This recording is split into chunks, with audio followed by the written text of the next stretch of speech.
You're listening to The Jake Asman Show on the SportsMap Radio Network. Presented by Rocket Mortgage. Live from the O'Reilly Auto Parts Studios, here's Jake Asman.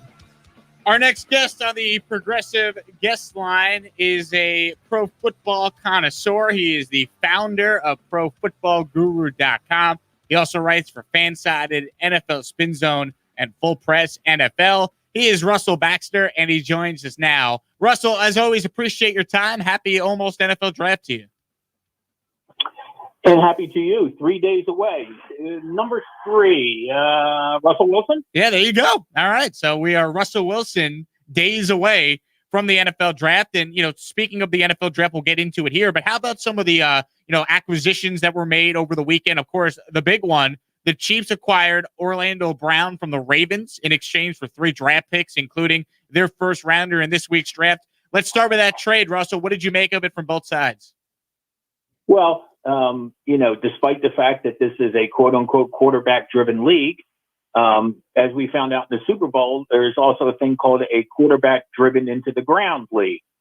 And that's exactly what we saw. No starting tackles for the Chiefs, Eric Fisher, Mitchell Schwartz.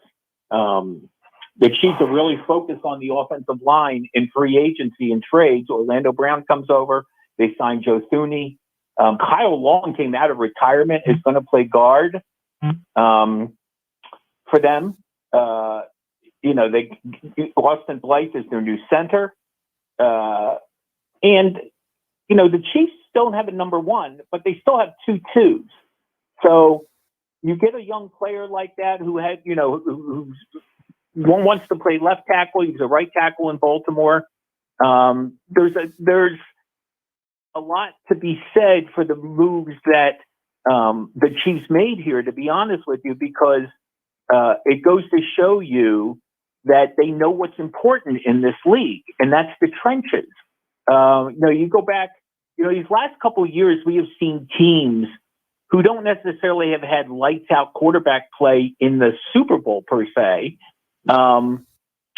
And balance turns out to be the key. Okay. To go back to Philadelphia, who had a backup quarterback, Jake, and Nick Foles. They got great offensive line play the whole year from the Eagles did. Great offense, even though Jason Peters went down.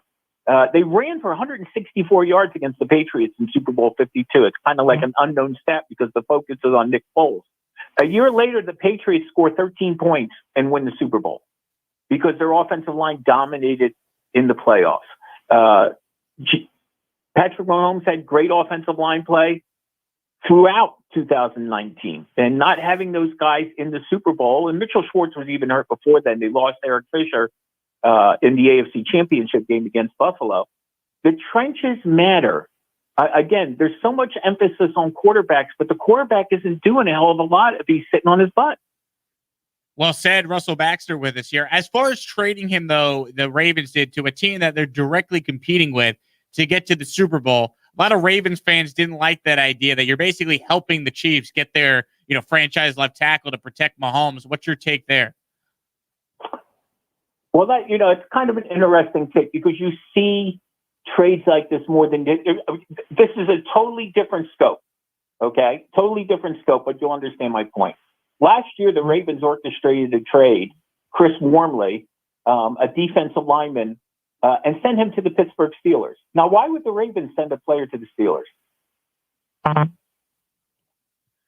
Why would they? I mean, why would you send a player to your division rival? Yeah, I mean, it was a value, right? Yeah, okay. Yeah. So, I mean, what does that tell you? Okay, if the trade is too good to pick up and you can pick up value for it, I trust the way the Chiefs draft. I also trust the way the Ravens draft. Ozzie Newsome isn't there anymore, but Eric DeCosta's done a pretty solid job. Okay, so the Ravens are now sitting with 2 first-round picks, and who knows what they can do with that? They have shown that they know how to pick players. Ozzie Newsome was actually great at picking players after the draft. So I think it's less about that. Okay, I understand the angst in terms of Ravens fans and so on, but I have a pretty simple motto. You kind of take care of your own, okay? And I think for the Ravens, their concern is more the division than it is, what if they don't face the Chiefs? in the playoffs and so on. So, you got to worry about your own team. And 9 times out of 10, what's somebody going to tell you? You hear it from coaches, you hear it from players. Your first priority is to win your division. And if they can get 2 first-round picks and they can improve their champion, Baltimore needs pass rushers, to be honest with you. That's probably their focus. And I think they feel good enough. And they feel, I guess the consensus is that they're going to add Villanueva from the Steelers. Now, that's a free agent signing. That's different than trading someone. And who says they don't draft a young left tackle or a tackle in the draft? They now have 9 picks. So you take care of your own. You worry about the division. And I don't have to remind people, even though the Ravens were in the playoffs last year, they didn't win a division. Russell Baxter with us here on the Jake Asman Show, joining us on our progressive guest lines. We talk all things NFL with the founder of ProFootballGuru.com. All right, Russell, as far as the draft, I mean, the latest reports are that the Niners are considering either Trey Lance or Mac Jones at number 3. I read that report from Ian Rappaport, and my thought was, wow, so they're totally out on Justin Fields. What did you make of what Rap Sheet reported on Twitter last night? What I make is that they have been the most talked about team when it comes to the 3rd spot over this last week or so, and that they have someone in mind and everyone else is guessing. Okay. I just get that feeling. If smoke screens are so common when it comes to this, tipping your hand. In a way, San Francisco tipped their hand by moving up to the number 3 spot. Okay. And there's been speculation in connecting the dots when it comes to either one of those 2 players. Okay. But I have to see it to believe it. I'm not trying to be skeptical or anything. I've just seen too many things happen where, you're all set in stone and a team makes a move. Okay. And we've seen some crazy moves. I mean, it was 4 years ago. I have to remind you, the Bears swapped 1 spot just to get Mitch Trubisky. Okay. They went up from 3 to 2. All right. And by the way, that ought to tell you something about the craziness of the draft too, Jake. Do you remember that? You remember what I'm talking about? They went from 3 to 2 with the 49ers. Yep. Okay. So Mitch Trubisky went 2 and Solomon Thomas went 3. And 4 years later, Mitch Trubisky is a member of the Buffalo Bills and Solomon Thomas is a member of the Las Vegas Raiders. You just never know in the draft. That is for sure. Yeah, that's my point. And tipping your hand, which it's hard these days. Harder. I mean, I go back. I remember one year when the Chiefs tipped their hand about wanting to take Neil Smith, and the Lions kind of wiggled a 2nd-round pick out of them, and they still got Neil Smith. And the Lions, is 1988, the Lions got Benny Blades, the safety from Miami. I know you'll remember him. Okay, with the Chiefs' 2nd-round pick, they picked up some guy named Chris Spielman. Crazy how it all works out. So let me ask you this, Yep. Russell. If you don't think they're tipping their hand, you think everyone's guessing, how about a guess from you? How do you think it does play out? Are they taking Jones? Are they taking Lance? Or is this all just a smokescreen and the pick might actually be Fields after all? Well, it could be Fields. Now, I will say this. I understand the Trey Lance speculation because I think he's a little more developmental than he is Mac Jones. Okay? You could say they both are theoretically. But they still have Jimmy Garoppolo there. And I'm not so sure, regardless of who they take, even if it's Justin Fields, if they would turn around and just turn over the reins to him. Okay, I know Jimmy Garoppolo has had his injury history. He's only had 1 full season as a starter. And that was the year the Niners wound up going to the Super Bowl in 2019. So if they like the raw skills of Lance, I get that.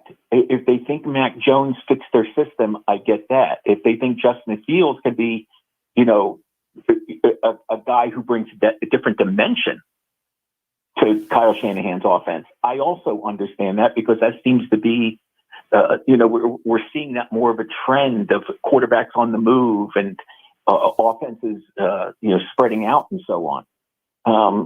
Jay, should I just say Devontae Smith and just be different? I don't know if they traded 2 1s to go up for him, but hey, I guess you never know. So. No, I don't think so either, and so on. And it's just hard to tell. It's hard to tell what they're thinking. Hey, for all I know, let me there's a statement out there. Say they start floating out Justin Fields. Okay, say the Falcons are interested, number 4, to flip-flopping with them because they want to get somebody as a successor to Matt Ryan. Okay, I'm just, again, speculation. That's what the draft is all about. Does Atlanta feel strongly enough to do a flip-flop? Just like the Bears felt strongly enough to do a flip-flop 4 years ago? So, again, that's where the fun begins. I think the fun would really begin if the Jaguars turned around and didn't take Trevor Lawrence. Yeah, that would, you talk about, heads exploding. If that were to happen, that'd certainly be the case. Let me ask you this, Russell. We're talking with Russell Baxter from ProFootballGuru.com. How many quarterbacks go in the top 10? Do you see the scenario where all 5 of these guys are gone by the 10th pick? I get the sense one of them is going to fall. I mean, I know 3 years ago we had 4 in the top 10. And 3 of them have, Sam Darnold's gone now. He's in Carolina, and Josh Rosen never really worked out. But, Josh Allen got Pro Bowl votes last year. Baker Mayfield just got his option picked up and so on. And then, ironically enough, the guy who's been in the playoffs 3 years in a row went with the last pick in the first round when the Ravens moved back up and traded with the Eagles. So I still think one of them might tumble a little. And I'm not sure which one it is because it just so happens. It just happens that way. Okay. Because you have other teams who then get skittish about certain players. Here's the one thing I'm kind of certain of. Okay. But again, nothing's set in stone, Jake. Is there any team out there willing to trade up at all to get somebody on defense? It's a great question. When do you see the first defensive prospect going? I mean, maybe Dallas at 10 could take a corner there. Yeah. The Giants at 11 could take Parsons, perhaps. I mean, it's tough to see where the first defensive guy goes. Yeah, I mean, I think, Patrick Surtain is a guy you got to kind of keep an eye on. There's nobody really out there that's wowing you like any of the Bozas or Chase Young or Myles Garrett in terms of pass rusher. But Dallas is defensively starved. I mean, even when Dak Prescott was healthy last year, they couldn't stop anyone. So, I think that's maybe where it starts. The defensive lineman, I don't even know if we'll see a defensive lineman go in the first round. It's a very offensively geared draft. And again, it's a little quarterback heavy. But there's so much jostling. I mean, and now, now you're hearing little things about Zach Wilson. Okay. And that's common too. Players get praised, and then as days get up leading up to the draft, all of a sudden there's a flaw here, there's a flaw there. So there seems to be a lot of jostling around with those top 3 picks. I mean, Jacksonville's been quiet, and I'm pretty certain they're going to take Trevor Lawrence. I thought that the intrigue of the draft a couple of weeks ago began at 4, Jake. I get the feeling it might now begin at 2. I don't know why I feel that, but I think the Jets are very much in play because they have so many needs other than a quarterback. They do. I've just been told over and over again by people that they're in love with Wilson, that he's their guy. And, Wilson's already talking to former Jet quarterbacks. Joe Douglas is recruiting the family. I'd be shocked if it's not Wilson. That'd be typical Jets if they don't end up taking Zach Wilson at this point. Well, no, what got floated out there. It's funny you said that. I'm going to go exactly by your words that they're in love with Wilson, right? Yep. Right. And I saw floated out there a couple of days ago about the Jets and Russell Wilson. So which Wilson are you talking about? I guess we'll find out on Thursday. I got to run, Russell. We're up against it, but appreciate you coming on the show as always. We'll talk soon. Enjoy the draft on Thursday. You got it, sir. Russell Baxter with us there for ProFootballGuru.com. Look, if the Jets ended up with Russell Wilson, I'd be okay with that as well. But I think it will be Zach Wilson. Zach's Fifth Avenue. They'll be playing quarterback for the New York Jets in 2021 and beyond. Quick break. We'll come back, wrap up hour 1. This is the Jake Asman Show here on a Monday morning